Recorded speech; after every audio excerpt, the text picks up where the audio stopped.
What is going on, y'all?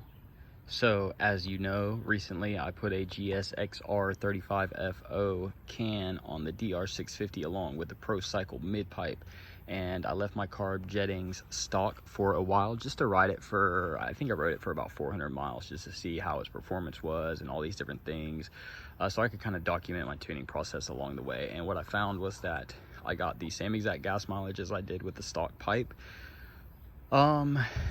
Really the performance seemed about the same. I mean, obviously it had to have been running leaner because there's more airflow, but I really didn't notice that much difference in heat or pretty much anything, honestly. But I knew I needed to go into the carburetor, and I just wanted to do basically a middle of the road kind of tune. So what I did was I got on to the forum DR Riders, and I got some super helpful, awesome advice for what direction I was trying to go based off what pipe I put on the bike. So the advice that I got was basically to go ahead and take the snorkel out, and then with the stock carburetor, take the stock needle out and put a shim on it. I believe 30,007 inch was what I did, and then to drill out the cap that is on the mixture screw and set the mixture screw accordingly. Also what I did once I got those things set up and right, I set my idle screw. Now my idle screw is idling great. I can take my hand off of the clutch and ease it out with no gas, and the bike just chugs and lugs. Before the bike, if you try to let off the clutch without giving it gas like pretty good, it's gonna cut out, and forget about just chugging around. The bike just chugs around, no problem, doesn't cut off. Now I can see how much better it's gonna be off-road. Now I just did these mods last night, so I haven't had much experience on the bike, but I have rode for about, I took a ride today and I rode probably about 30 miles. So I have got enough experience to know what improvements it's made. So obviously with the needle change, the mid-range is so much better, so much more peppy, so much more responsive, so much more clean, no flat spots, no bogging. I mean, it's absolutely phenomenal what the difference is, even just with the stock needle.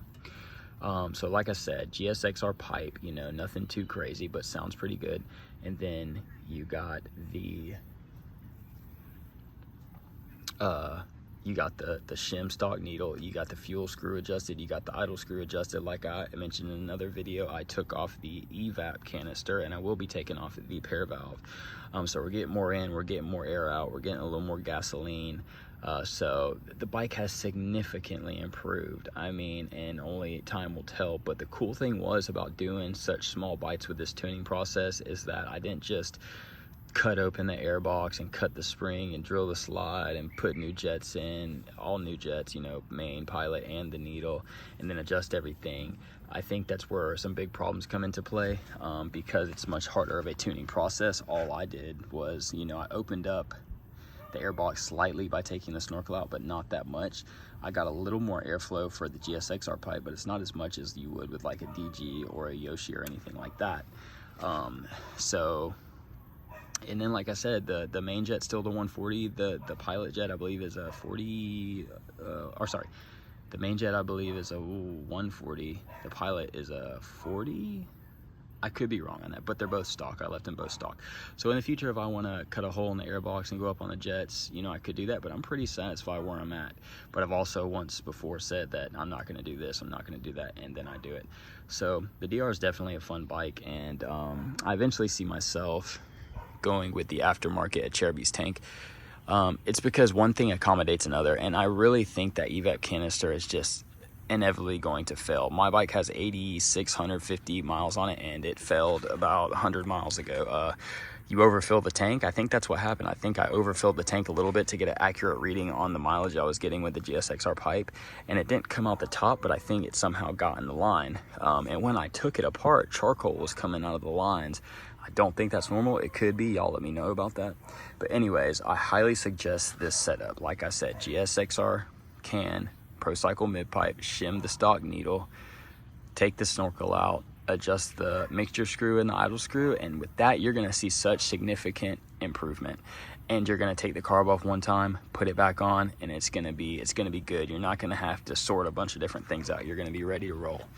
One thing I would mention is that when you take this carb off, just take your time. It was my first time taking it off, so I had some advice from other people, different you know, options to go from. One big thing, I say one of the biggest things, is that these 2 screws that hold in the throttle bracket that have the throttle cables on it, those are Loctited in. Don't try to take those off. You're gonna be opening up a can of worms, most likely. I couldn't get them off. I said, you know what? I'm taking the throttle cables off, and what I did was I marked those.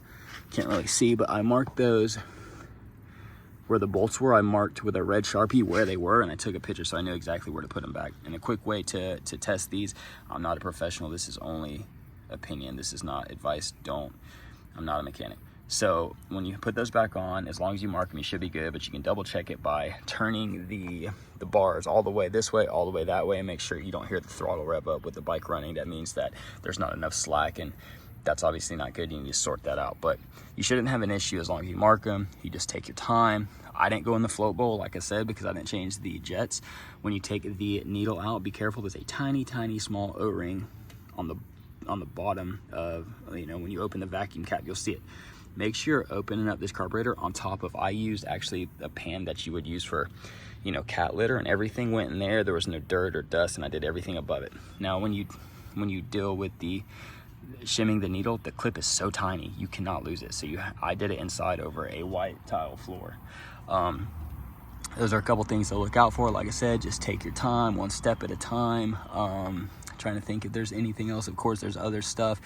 It's easier to get the carb out than it is to get it in. Your best bet is when you're messing with the carb, just to take the carb out so you can really inspect it. You can see what's going on. You can do the stuff over, like I said, that cat litter pan or something of that nature, or an oil drain type bowl, because if you're working on the bike, it could speed, the O-ring could drop in the bike, or things could, right? It's going to take more time, but you're going to be better acquainted with your bike, and you're also going to know that you're not going to lose parts. Okay. I don't have a garage, so I don't have the luxury of that. But like I said, when I need to go inside to make sure I don't lose stuff, do it over like the contrast of the white floor. That's definitely helpful. So anyways, yeah, that's pretty much my carb tuning experience. Everything has been going smooth. The bike has been riding great. It's really cool that when you crank the bike up, you can just let off the clutch, and it just lugs.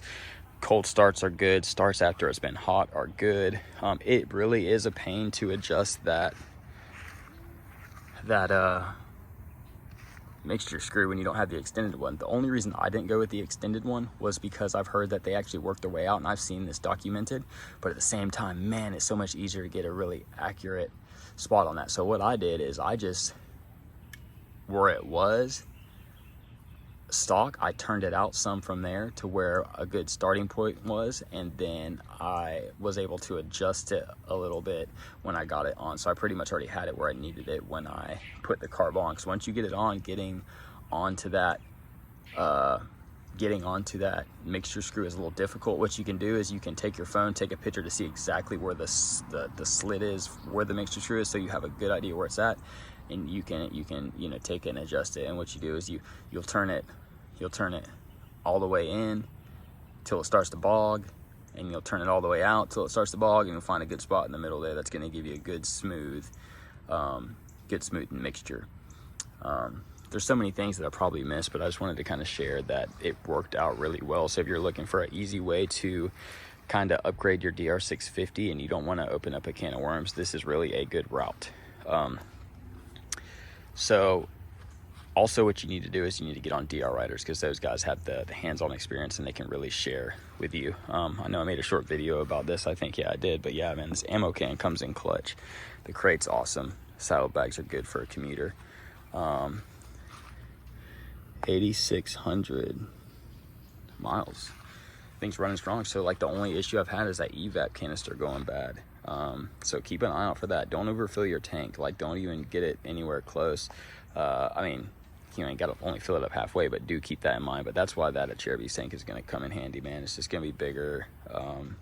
Not going to have to deal with the vent line being underneath, which ain't that big of a deal, but it's just going to give me more range. The next thing I'll probably do on this bike is most likely the tank. I would love to have a seat, but man, that's a lot of money. But I'll be keeping my eyes out. Gonna do some different tires next time. I'm happy with the stock mid pipe, but I probably will grind down that weld when I do have some time. Like, might as well. I went ahead and drilled some holes in this stock thing. Maybe it'll air up a little bit better. Who knows? Just for fun, I guess. Yeah, I'm sure there's more that I missed, but you get the general idea, and I appreciate y'all watching. I appreciate the people that helped me out in this tuning process. I couldn't have done it without you. Probably would have got ahead of myself, and it's hard to have the time, so I don't want to waste time. Lots of things learned, and if y'all have any questions or need to correct me on anything, that's totally cool. And thank you guys for watching. Ride safe, have fun, and God bless you all. Take care, and I'll see you on the next one.